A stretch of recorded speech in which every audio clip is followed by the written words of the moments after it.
Hello everyone, good morning.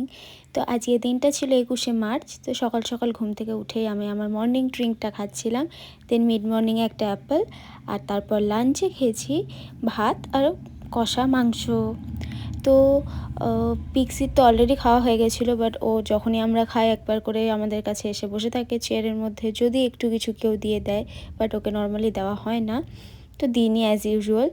তো তারপর আমি আজকে অনেক দিন পর স্কিন কেয়ার করেছি অ্যান্ড দেন গেছিলাম আইব্রোজ করাতে। তখন প্রচণ্ড ঝড় উঠেছিল বাইরে। আমি স্কিন কেয়ার করে বাইরে বেরিয়েছি আর একটা ঘূর্ণিঝড়ের মতো কি এলো, আমার গোটা মুখ পুরো বালিতে ভরে গেল। দেন তার মধ্যে আমি আইব্রোজ করাতে গেছি, দেন করিয়ে বাড়ি আসার সময় যথারীতি প্রচণ্ড ভিজে গেছি।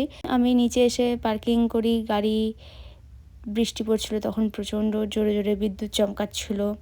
তারপর উপরে এসে চেঞ্জ করে ফ্রেশ হই। তারপরে আমি বৃষ্টি পড়ছিল আর আমার হঠাৎ পায়েস খেতে ইচ্ছা করছিলো, তার জন্য আমি বিস্কিট খেতে খেতে পায়েস বানাচ্ছিলাম। তো পায়েসও বানাচ্ছিলাম আর আরেকদিকে পিক্সির চিকেনও বয়েল হচ্ছিলো। এখানে এটুকু পায়েসের ফুটেজ আমি নিলেও আমি 1 বাটি পায়েস খেয়েছিলাম। দেন আবার ওই দিনের মাটন ছিল আর ভাত ডিনারে খেয়েছি। দেন খাওয়ার পরে অ্যাজ ইউজুয়াল আমার রাতে এখন যেটা চলছে জীবনে, লিখতে বসা।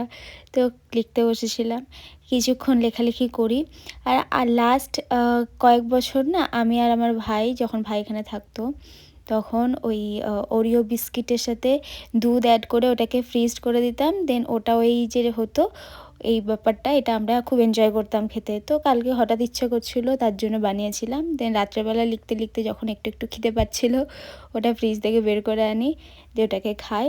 দেন খাওয়ার পরে আরেকটু লেখালেখি করি, তারপর ঘুমিয়ে পড়ি। আবার দেখা হবে তোমাদের সাথে পরের ভিডিওতে। টাটা।